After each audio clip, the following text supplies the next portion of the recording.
Good afternoon, everyone, and welcome back. My name is Bobby Tulis. I'm the Group Marketing Director for Global Freight Solutions. If you don't know who we are, then we are the industry's largest provider of global multi-carrier parcel delivery services, which is vital for fulfilling customer promises. But today I'm going to be hosting the next presentation, which I'm really excited about, and it's all about how you protect your brand. And it's my pleasure to introduce you to Oliver Guimaraes. I think I've said that right, Oliver. Is that correct? Correct. Of Globalize, who are all about brand protection. So, Oliver, let me hand it over to you guys, the experts. Thank you, Bobby, for making this introduction. Hello, audience. Great to be here. I suggest we start immediately to look what's in there. So I am sure everybody heard about brand protection and finding this might be a very interesting topic for the sales on marketplaces and online. We are the brand protection experts in this, and just give you just one slide of insights onto this. So actually we are doing this as long, 15 years, and are helping many clients, large clients that everybody knows, from clothing, tech, automotive, perfumes, in the aim to protect their brand and their appearance online. We are based in Germany, both in Cologne and Berlin, but have a rather unlimited market reach and are present in 50 plus countries. So let's look into this. What's the topic? Which comes up more and more. It's about the clean marketplaces, the appearance online, and how to protect your brand in this, and to boost online sales once you can give a neat situational sales. We try to put this topic in one picture to give you an insight on what is the actual situation. And actually, this is what we feel is the current status of online marketplaces and online sales. So on the right, it's a very neat, shiny, stylish, nice shop. And I'm sure everybody, from the brands to the retailers to the marketplaces, they would like to be like that. But from our perspective, the truth is more seen on the right. So a big shop with many different assortment, with many different topics, but does not really look that clean and nice as everybody would wish it to be. With quite a lot of interesting items and problems, actually. Before we dive into the topic, let's look at some figures. I mean, I'm sure all of you know that we are in a booming business with sales going in the trillions, and there is no stop for this. So online and marketplaces especially will keep on booming and boosting the next couple of years, which makes it even more important to look what's going on there. So if we only look at marketplace of Amazon, which is surely the category leader in this, and everybody is looking at Amazon first, then the growth of Amazon is incredible.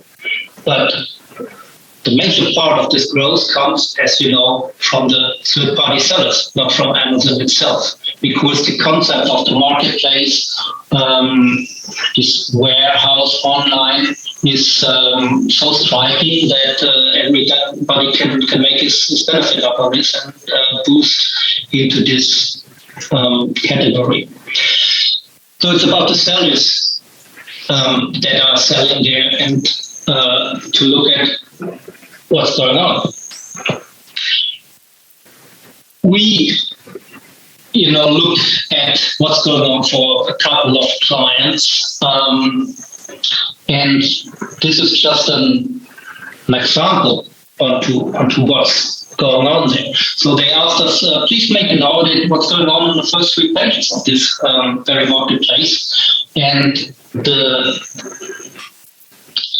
result was really astonishing. So only roughly by 50% of the products being presented on the first 3 pages in the name of this brand and the items were from the client or who were from the brand, but still needed qualification.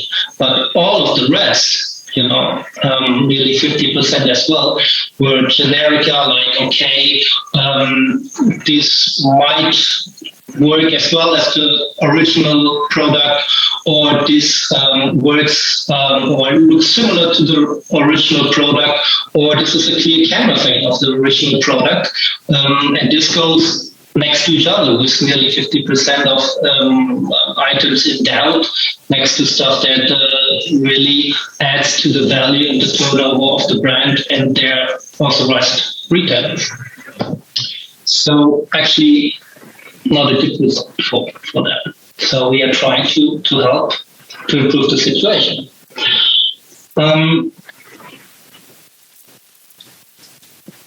When we look at this situation, there's many problems and many directions, I would say. So let's have a look. As the market leader or category leader, we looked at Amazon, and this is how it looks like when someone is looking for a BMW. There's everything, BMW, the subject is rather big, but still there's no focus. There's everything. It looks like in the end, like the first picture on the right, everything is on the marketplaces. There is no red, no string, no nothing. You can find everything. And this is already the concept. But if you go deeper, then you're facing all of the problems that arise there. Yeah. So looking at this one, floor mat. It looks nice, but I'm sure this is a grey market product. So we pin it here, and we'll look at all of the stuff a bit later with a bit more insights. Look at this one, clearly a counterfeit from my perspective. Only look at the spotlights on the BMW logo, and they put it there on purpose in order for probably search engines that are looking for this not to find it. So let's be like a counterfeit. This one, has the signs, has the color signs, but just a lookalike. Yeah, this one, BMW scanner, €70, technical instrument, not sure, probably not compliant. And if we look at this, €70 for BMW drill. Not sure if this is really helping when you're having an accident or something like this. All of these can be found next to each other on the marketplaces. Yeah. So looking at this, how to find a grey market, or what's up with a grey market. I'm sure this is a perfectly fitting, nice BMW car mat. So by Amazon. However, they say, okay, we send it from the US, which we look at it as a grey market product. So when it comes to arbitrage business, I'm not sure if European retailers can compete with this pricing for that product. Will hurt your sales, will hurt the sales, and will even hurt the BMW sales for Europe, because I'm sure someone in the US sold it to Amazon to be sold in the US.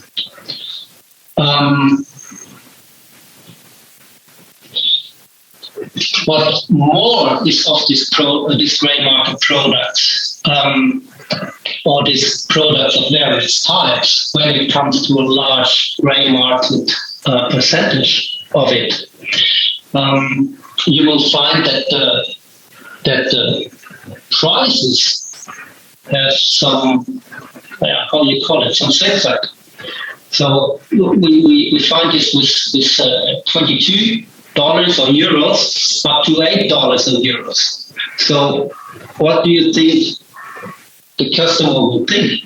Will think that they are not sure about which price is the real price for the item they want to buy. Yeah. So I am sure most of the buyers, they will tend to buy the cheapest one. Yeah, as it looks good, and why pay that much? Yeah, and if there is this pricing erosion, then it will erode the entire pricing, which applies even more if, like with Amazon, you have a buy box system, because as probably most of you know, it's that the buy box wins mostly those sellers that give the lowest price to the client. And when the lowest price will win, then many systems, repricing systems or sellers, they will try to win the buy box, because this creates the largest percentage of sales. So there's a price decrease competition already included in the system, which does not help to gain the margins that for sure everybody knows needs to make a benefit of this. Yeah, so for example, for this product, there was 10 to 50% of price discrepancies, and people will go to the cheapest price. When we look at this one, it's a leather chain key holder of BMW, but for sure this one does not exist. Someone made it up probably in China to sell it online because it might look nice, and they have a striking price of $12, and even a screwdriver comes with it, so you can make many things with it, but probably the item that you will receive might not look like this and will be damaged in a few days, probably, if not hours. But it competes with all of the sales of genuine BMW key holders, because this one is, of course, not genuine, and only damages the margins of BMW with its original products and its authorized sellers.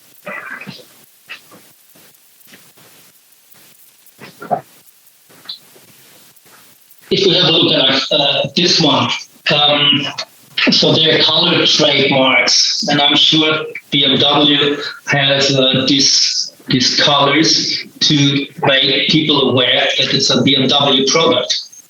But for us, it's only a lookalike, because it works with the colors, but there is no logo, no nothing on it.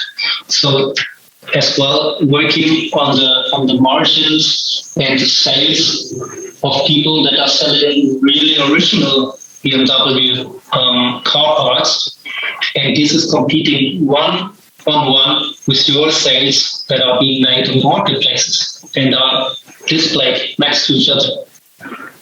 And from our perspective, it shouldn't be there, because nobody inside of this brand, inside of this category, inside of the authorized chain of sales has any benefit of it. There's only competition and only price decrease and margin decrease.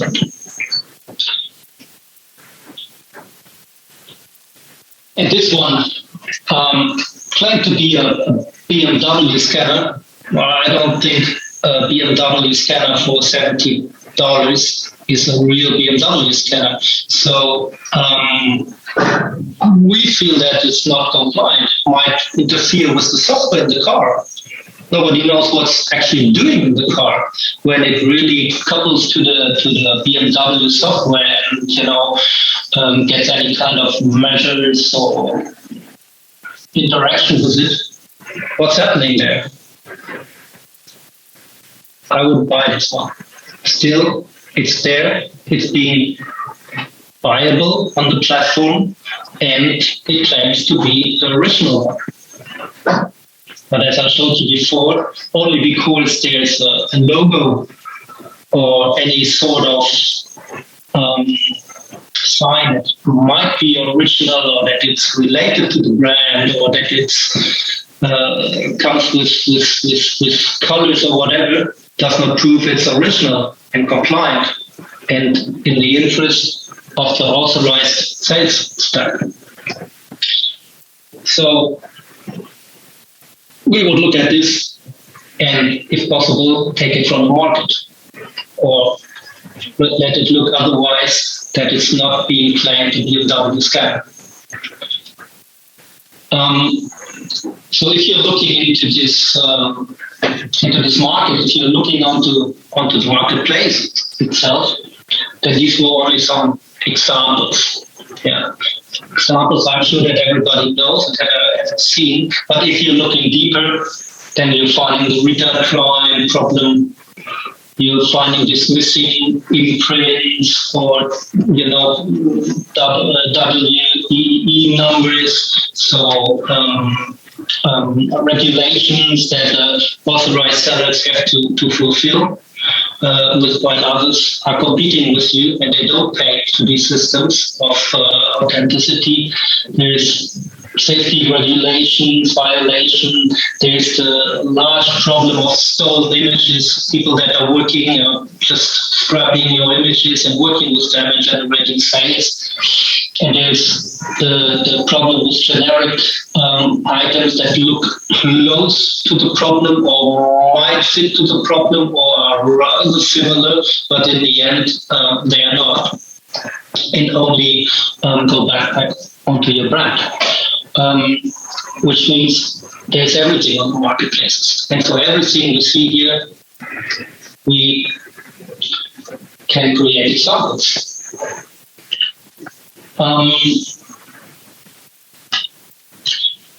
Let's see how it's possible to establish strong measures against this. Because we feel that most of the people that are into this are not interested in this, but only a fraction of the salaries that are benefiting upon this. However, all of them are competing for the same customer and their money. So what we are doing to understand what's going on is a lot of test purchases.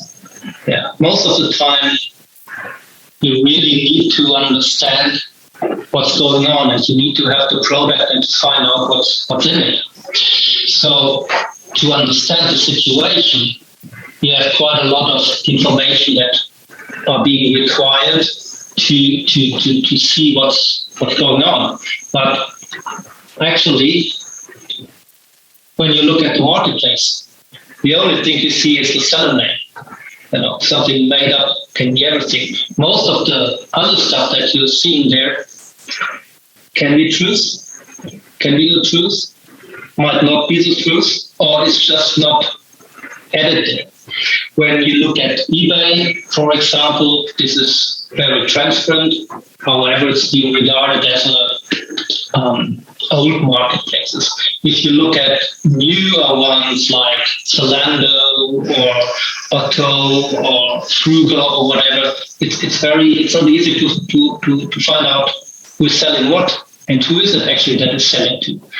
And if you look at Amazon and their buy box system, actually, I think 70 to 80% of the audience, of the buyers there, believe that Amazon is selling it to them. because they don't really understand the third-party system and the marketplace seller system, which is behind it. I'm buying it at Amazon, So once we buy it, we get a lot of information, and this is key to understand the problem and to act on the problem. How do we do this?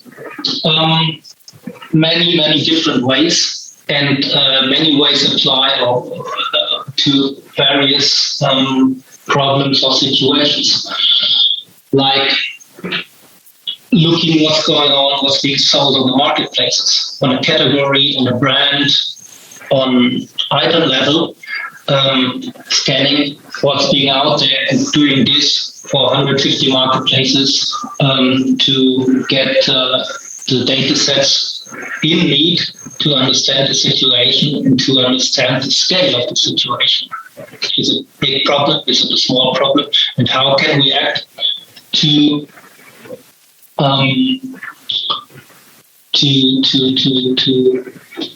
solve the situation? And this can be done for images as well. So when you're looking on what's being on display, with quite a couple of workshops, we already heard that the presentation of your items is very important. The photo from this side, photo from the other side, photo, with a baby on the mat or not, but it's being stolen out there, and other sellers are using this to generate sales, and to generate sales onto your property that you do not generate. So it's vital to understand who is using your photos, and this can be done with an image monitoring software like ours to see what's going on, who's using it, and can you act against those sellers that were clearly infringing on your property and your intellectual.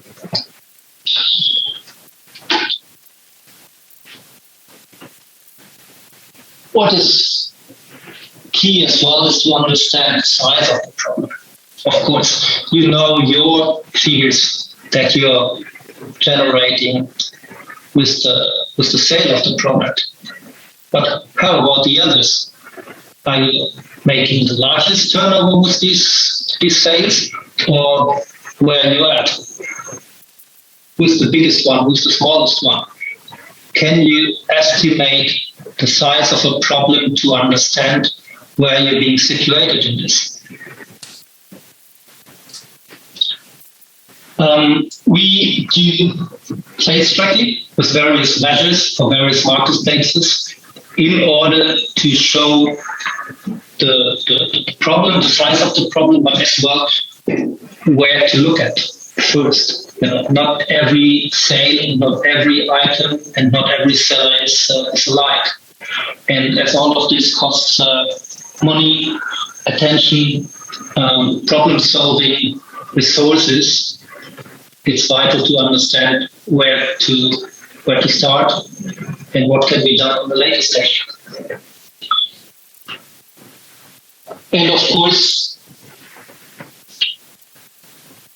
what can be done is always cooperation with the platform and talk, or as we say, talk to each other. I just saw a chat in here.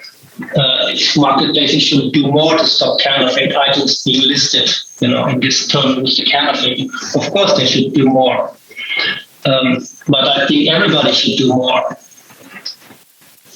The marketplaces should do more, the brands should do more, the sellers should do more. All of them are in one boat, I feel, against infringing and people that are riding on other people's property only to make to get money or to make a bargain, however, not being related to this and not adding to the brand or the environment that this brand creates. Yeah. So all of the marketplaces are working on this, like Amazon with the brand registry, or the Alibaba ITP portal, or the eBay Vero. As well, the salespeople in the marketplaces, they can help and escalate or elevate those problems. Everybody's interested to be educated and to understand what to look for and what's not part of it.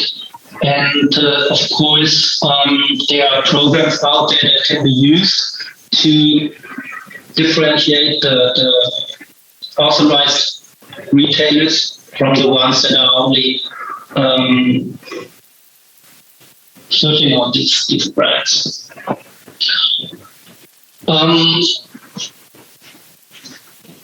How can these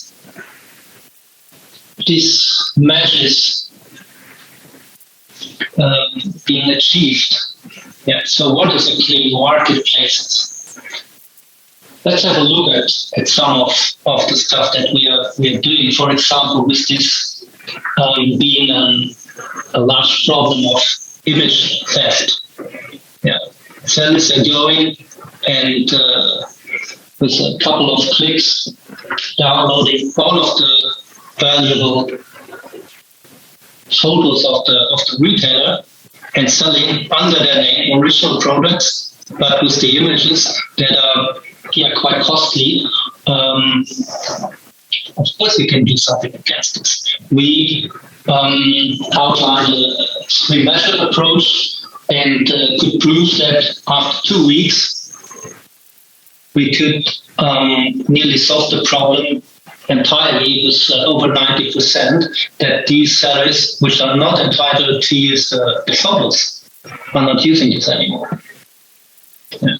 Which then, in effect, drives the attention of the buyers and the people that are looking for to the ones that really own these pictures and should generate the sales based on the photos and the intellectual property.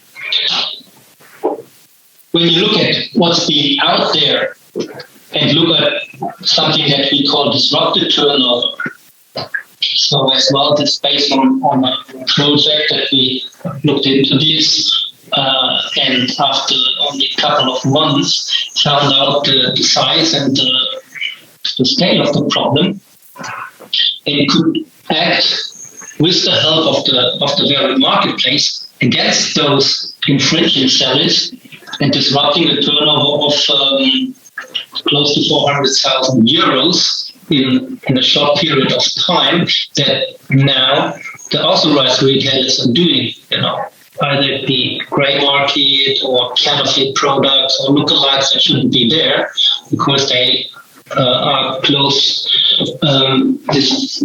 displayed next to each other. And when you look at some figures that we could measure as well, then you see that all of the efforts generate a higher margin and a higher turnover of the authorized retail. So, for example, these were from asset stores. And in rather short period of time, we could increase the pricing of smartphone covers by 200%, going into the pockets of the brand and the authorized retailers now. Whereas this money that would go into the pockets of the counterfeiters or whatever these were before. Sunglasses as well, 40% price increase and higher sales. These figures we got from the authorized retailer, which could prove that it was beneficial to work against this because they could increase their margin, they could increase their sales, and the manufacturer could sell out more to the authorized guys and add on to the value of his brand. And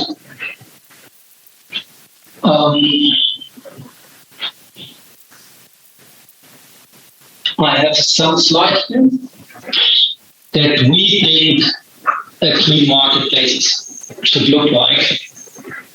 And we recorded this video 1 week ago, actually.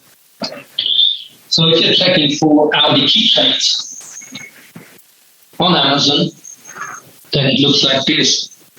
Nice and neat photos, very nice pricing level, rarely any waste or strange products in this, and even this teddy bear that you can see there, it's an original Audi teddy bear. I wouldn't put this on my key, but it's definitely original with a nice price point.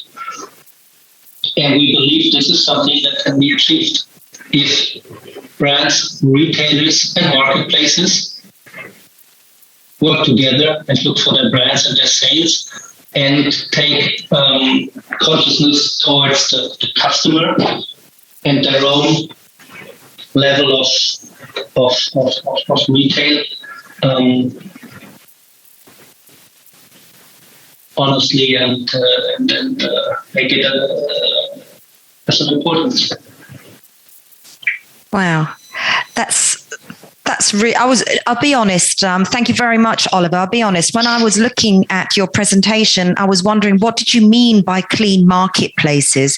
But I completely understand now. I think the way you showed the example at the beginning of the BMW keychain, if somebody, a consumer like myself, puts in BMW keychain, so many products will come up. Some of those are going to be a mix of, like you said, counterfeit, lookalike, original, whatever.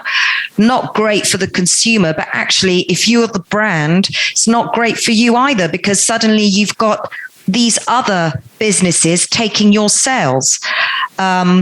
So what I'd like to understand is, if I'm a merchant on Amazon, I've got my own brands that I'm selling on Amazon. I've got some of these, I am suffering from some of these problems that you've just highlighted with lookalikes. It's very crowded. There's a lot of competition and I'm struggling. How do I go about getting help from Globalize? Is it consultancy that you provide? Is it software? I'm just trying to understand where you intervene. Yes, we're looking at this from a 360 degrees approach. It does not make sense to only say, okay, you should do this and that, and nobody's there is taking care of it. Of course, we do consultancy. Of course, we have the right software to tackle the problems, and we are proceeding and conducting the necessary efforts to tackle the problem and to, solve the problem or get it at the best level possible. Yeah, so we are working, of course, with the marketplaces. We are running large so-called takedown or enforcement programs. We buy many products all around the world for, very, very different aspects. Can be patent stuff, can be lookalikes, can be counterfeits, can be gray market things, and all of these products apply codes or features that help us to understand the situation and to find out what can be done to solve this problem. Yeah. I mean, it sounds phenomenal. It sounds as though you've got a very broad range of capabilities, resources, expertise, and tools at your disposal, which is amazing. Again, is it something that can a brand owner like myself, I'm talking just hypothetically here, can I subscribe to, can I have your service as a subscription so that it's an ongoing service? Because this problem may go away today, but then it comes back again very quickly. So yes. What do you recommend? Yeah. I'm here, so if anybody wants to understand more, please, approach me and chat to me. But yes, tackling a problem can be a one-off show. But the digital sales or marketplaces, this is going so big, and the problems are ever changing. When you only look at the example I showed in the beginning with the car map, the arbitrage business when it comes to dollar versus euro, or pound versus euro, or Turkish lira versus euro is tremendous. And all of this is just based on, people or companies understanding where to buy to make a nice benefit based on currency. Yeah, and selling it in other markets. And the gray market, for example, can ruin entire brands. We have seen with Levi's. Okay, I'm already a bit older and still remember this when Levi's was a top-notch brand, and then you had it everywhere, in any discounter, and this ruins the brand. Based only on gray market sales from one country that said, I want to increase my turnover here. Yeah. But then the merchandise was not sold to the country, but went somewhere else. Yeah. So we've got some questions here, Oliver. I'm just opening up the chat. So let me just read through them. How easy is it to remove counterfeit products from a marketplace where, so I'm selling my products on, say, a marketplace, and there are counterfeit products there? The question is, I guess, how easy would it be? How much time would it take? From very easy to very complex, depending on the marketplace. So Amazon did a great job in creating the brand registry. However, it's not the solution of the problem. You still have to work in there, make them aware why this is a counterfeit, how the problem actually is, and then they help you. And this applies to nearly all of the big marketplaces. But when there's someone, selling something to nearly the same price, stealing your photos, so selling something that looks on the photo, like the original. So how can you spot it's a counterfeit? You don't know. But if it's backed up with a test purchase and you can prove properly with a hidden logo or some kind of internal insight in this as being counterfeit, then of course no marketplace would say no and wouldn't remove the product. Yeah. But then you still have to make sure that the seller not just comes back on the new name. Yeah, absolutely. Yeah. So it's constant business in caring for this. And on the other hand, this brand protection includes the word brand. Yeah. Nobody would say, okay, I generated this turnover now, I stop my marketing. Because after half a year, nobody knows you anymore. So there's a constant marketing for your brand, so there should be a constant protection for your brand. It's very difficult to sort of juggle. On the one hand, you want to be proactive in growing, increasing your brand sales and growing it. On the other, you've got to be at the same time mindful of protecting and defending your brand and your sales. It's a two-pronged approach. Got another question here, which is, are there any marketplaces or countries or categories where these types of problems are more prevalent? Definitely. So we feel that all of the major marketplaces did a great job the last couple of years. Yeah, but of course you can find many problems on eBay, on Amazon, on Alibaba, AliExpress, on Mercado Libre, on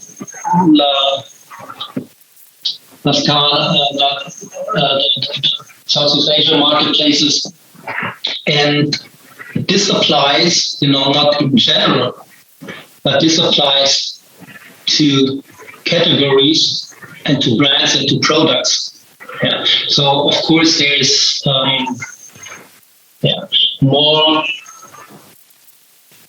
say, counterfeit activity probably on marketplace where the sale of automotive parts is bigger. Yeah. So I think that, for example, eBay has more automotive part than Amazon still. Many of those marketplaces have certain categories that they're big with, and others are not. So any brand and any retailer has to look onto where he's strong and where he's not, and understanding where he's strong and not is part of the business. But of course, the other people that are trying to benefit on their business know this as well, and then they're there. Yeah. So look into what serves well, and if it serves well for you, it might serve well for others as well. It's good to understand this. Oh, there's another question. Can you help with delivery fraud? Oh, I know a lot about this one myself. So this is when the parcel arrives, and once it gets to the customer, they say either they haven't received it, or it's received, it's been damaged or something. Do you go as far as final mile delivery, looking at the fraud that happens? And I guess that's more from the consumer perspective. Yes, partly. Yeah. So what is always good is to understand who might be behind this. Yeah. Delivery fraud is certainly something that police should tackle as well. So we are working with them, of course. And what we are doing on large scale is as well working against fraudulent domains with takedowns or with lockdowns. So the sale of these domains and the attraction of the customer is make it unlikely. Shut down ads on social media or affiliate ads or whatever. I mean, what I would add to the question is obviously carriers do a lot of work in this area, as we do, and make sure that you discuss this with the carriers that you're using who are delivering your parcels, to make sure that they are taking things like photos when items are being delivered. When people say something was received and it was damaged, then ask the customer to send you images. We see a lot of those types of practices going on to try and reduce those instances of fraud. Yeah. The best thing to work against this is tackling the domain and the payment infrastructure behind this. In the end, they need to generate sales like everybody, and this is often backed up by payment providers, like PayPal or whatever, where there's complex payment systems that goes into the wrong pockets, and working against those problems help that they at least go to try to act against other brands or other retailers or whatever. Yeah. Probably they won't stop with it, but they look elsewhere. But like you said earlier, Oliver, it's a case of everybody really collaborating across the industry. So this really good question here is, how do you work with the marketplaces themselves to prevent or to take down counterfeit sellers? Give us an example of how you would do that, how long it takes, what it looks like.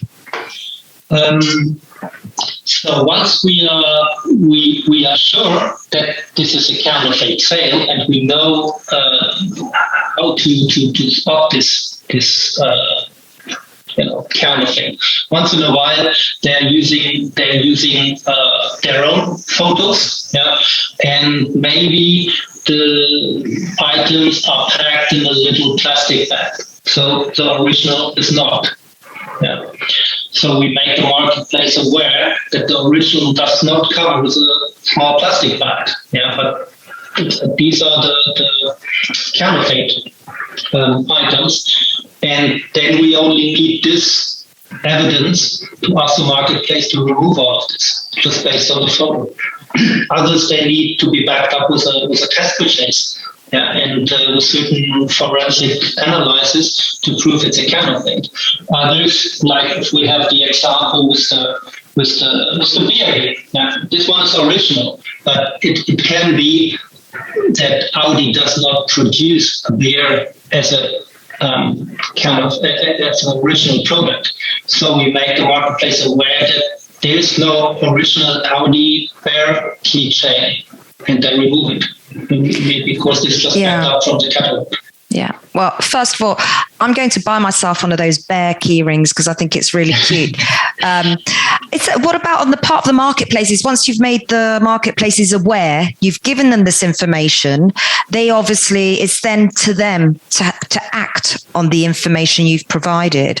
Are they under any kind of obligation, whether that's a service obligation or a legal obligation to act within a certain way, within a certain time? Not really. So let's say that most of them are very, very good. When it comes to marketplaces, but as well, social sales, or let's call it the sales infrastructure. Yeah, and everybody involved. They are acting quickly. Once in a while, it's causing problems. Like always in life, nothing is always easy, but they are quick. But many of them established strong measures with artificial intelligence, like, okay, when this photo is being uploaded, we just block it from being uploaded. For example, maybe these t-shirt marketplaces or accessoire marketplaces where you can just upload a design and then they print it on a t-shirt, on mobile cover or whatever, And of course, many people will just upload the logo, which is not theirs, or an image, which is not there, or a photo. And we are working with them and saying, okay, if someone's uploading this, please check this and remove it immediately, or just block it from being uploaded because it's intellectual property and this belongs to our account. And then they do, and then they comply. Yeah. Yeah, but one thing I found, the one point that you made that absolutely stayed with me was on the slide where it showed the after effect of cleaning the marketplace and how it showed the price, how those merchants were able to increase their prices and charge more for their products. Yeah, obviously because there was less competition, there was less availability of that type of product because they've been removed. So if I'm a merchant and I want to clean the marketplace because I'm experiencing the types of problems that you can solve for me, and I avail myself of your services, how long does it take roughly for me to get the return on investment? How long before I can recuperate the cost of having to use your services and be able to increase my sales? Good question. So I think you have to at least spend half a year to see first efforts. Yeah. First of all, there needs to be some estimation onto what exactly is the problem. Is it one seller? Is it 5 sellers? It's 1,000 sellers. So what can be achieved? Yeah. When looking, for example, for the smartphone covers, which was actually, everybody was very happy with the results. There's a lot of smartphone covers out there, but when it comes to brand, then we could nail it down to probably 20 sellers that we should look at. And then understanding what do they sell, if this is, if they steal the images, if it's been counterfeited or not, or where does it come from, takes a couple of weeks, but then working with the marketplaces, making them aware and taking the right measures could prove successful in a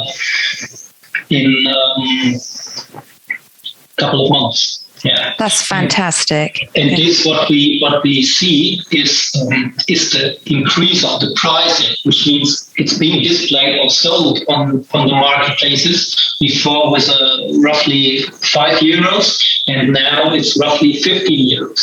And we know from the authorized sales that the sales went up, because of this effect as well. Yeah. Well, that's a great point to wrap up at this. It's to actually leave everybody with the slide that shows just the impact of what you can do if you clean up your marketplace in terms of increase your revenue and your prices and your sales. So thank you so much, Oliver. This has been really informative. And guys, please go to Globalize booth for more information. You can chat with Oliver there. You can sign the guest book, and then all that information will go to Oliver so that he can get in touch with you. I think it's amazing. Thank you very much, Oliver. Thank you, Bobby, for taking the call. Start was a pleasure, and see any of you interested to talk in the booth. I'm available during today and as well tomorrow. So looking forward to more exciting presentations to come. Thank you very much.